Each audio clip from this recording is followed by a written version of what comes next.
What is ASEAN? The Association of Southeast Asian Nations, ASEAN for short, is an association that today consists of 10 Southeast Asian states. In 1967, Thailand, Indonesia, Malaysia, the Philippines and Singapore founded ASEAN. The aim was to improve economic, political and social cooperation, and also to balance political conflicts between these countries that existed as a consequence of decolonization. During Cold War, ASEAN members wanted to contain the influence of communism in the region. Times changed. Old enemies became new partners, and in the second half of the 1990s, Vietnam, Laos, Myanmar and Cambodia joined ASEAN.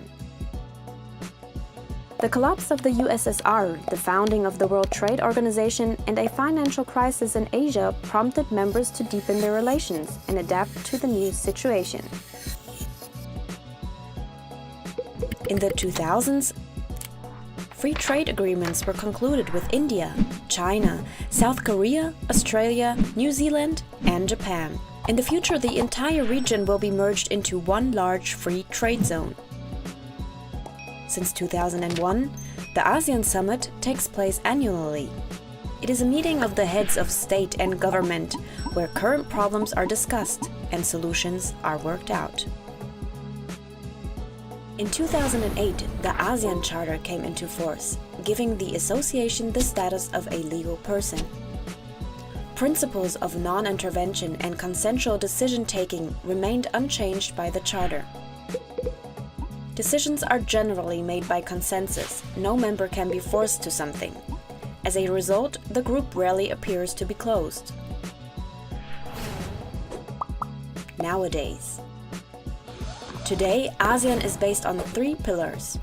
As a political and security community to ensure peace, as an economic community with a strong domestic market, and as a social and cultural community, including a common identity.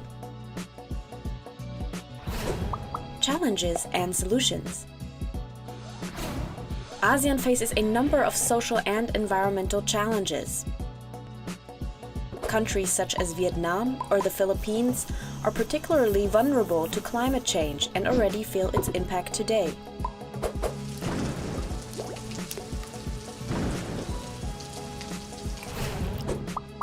Problem: coal production. Nevertheless, member states plan to meet the energy demand by making primarily use of climate-damaging coal. Indonesia plans to build 117 new coal-fired power plants by 2025. Myanmar invests in gigantic hydroelectric power plants and coal.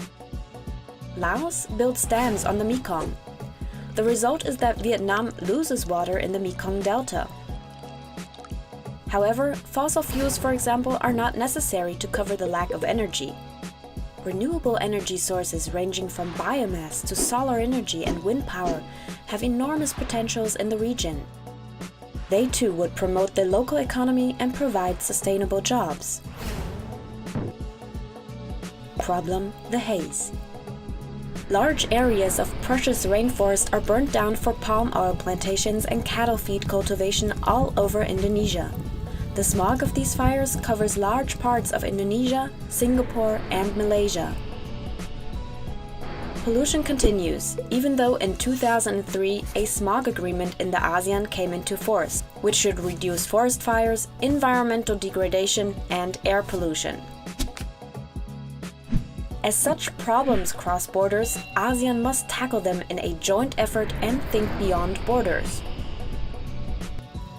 This can be done, for example, by taking up the suggestions made by CSOs, civil society organizations, aiming at installing a 4th pillar, the environmental pillar. It must ensure that the ecological limits are taken into account in the growth debate. Only in case civil society is informed transparently and gets much more involved, acting free from state repression, social and environmental justice can arise. Serve people rather than profit.